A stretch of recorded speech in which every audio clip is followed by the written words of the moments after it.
Hi, Tom. How was your day at work? Hi, Anna. It's busy. I have to answer a lot of emails. Oh, really? I don't have to answer emails. I only have to talk to clients. That's nice. Do you have to work on Saturdays? No, I don't have to. But you? Yes, I have to sometimes. And I have to prepare reports every week. I don't have to prepare reports, but I have to organize meetings. Do you have to follow many rules at your job? Yes, I have to wear a uniform and be on time.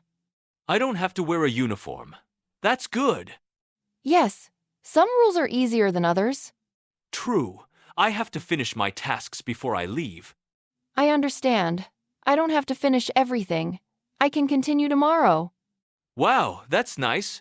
Your job seems more relaxed. Yes, but every job has responsibilities. We all have to do something important.